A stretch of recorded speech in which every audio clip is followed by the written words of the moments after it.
चलिए बच्चों, good morning. आज हम लोग चल रहे हैं दीवानों की हस्ती पार्ट 3 क्लास 8। ठीक है, चलिए क्वेश्चन नंबर 1 देखते हैं। क्वेश्चन नंबर 1 कह रहा है, कवि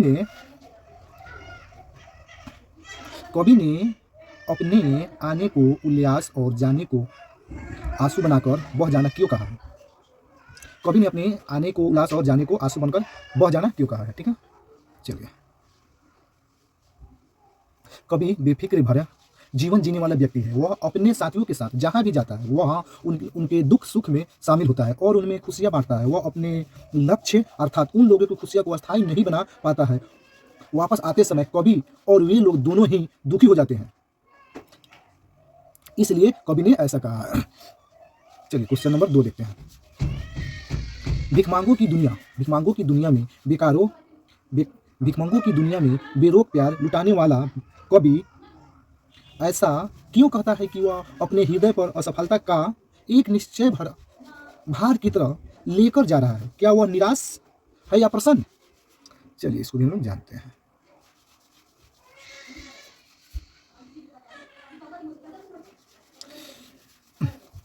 कवि अभावग्रस्त तथा दुखी लोगों के बीच प्यार तथा अपनात्व प्रकट करते हुए उनमें खुशियां बांटता है, अर्थात उन्हें स्वतंत्रता रूपी अनमोल खुशी देना चाहता है, पर अपने प्रयास के बाद भी वह ऐसा नहीं कर पा रहा है। इस असफलता का भार वह अपने हृदय पर लेकर जा रहा है। इससे लगता है कि कवि निराश है।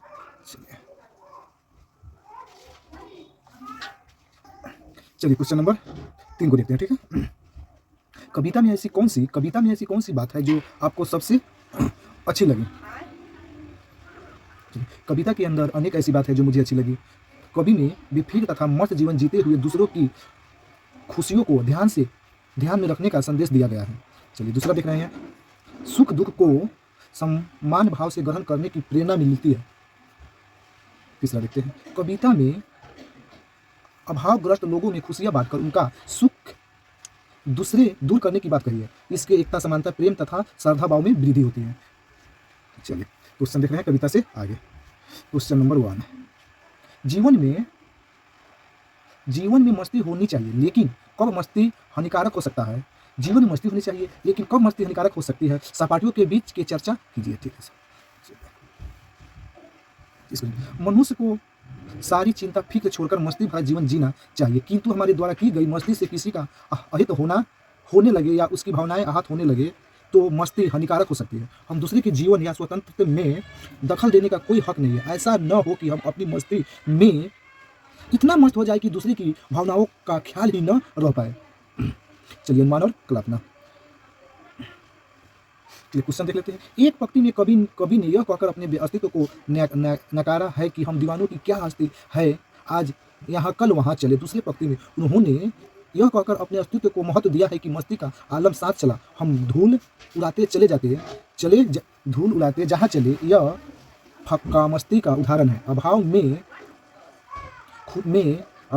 में भी खुश रहना फक्का मस्ती कही जाती है। कविता में इस प्रकार की अन्य पंक्तियाँ भी है, उन्हें ध्यानपूर्वक पढ़िए और अनुमान लगाइए कि कविता में परस्पर विरोधी बातें क्यों की गई है। चलिए इसका आंसर जानते हैं। कविता में परस्पर विरोध प्रकट करने वाली पंक्तियां निम्नलिखित है। एक में, आए बनकर उल्लास अभी, आंसू बनकर बह चले अभी। उल्लास और आंसू साथ साथ। जग से उसका कुछ लिए चले, जग को अपना कुछ दिए चले। कुछ लेना और कुछ देने की बात कही जा रही है। ठीक है, इसमें चलिए, दो बात कही तो दो बात सुनी, कुछ हंसते और फिर कुछ हंसना या रोना एक साथ ही। इस परस्पर विरोधी बातों का कविता में इसलिए समावेश किया गया है कि क्योंकि कवि अपने जीवन के नियम स्वयं बनाता है और स्वयं तोड़ता है। वह अपनी मर्जी का मालिक है, उनके पक्ष लक्ष्य के अलावा कुछ भी महत्वपूर्ण नहीं लगता। चलिए भाषा की बात। संतुष्टि के लिए कवि छककर जी भरकर फूलकर जैसे शब्दों का प्रयोग किया है। इस भाव को व्यक्त करने वाले कुछ और शब्द सोचकर लिखिए, जैसे हंसकर, गाकर। चलिए जानते हैं।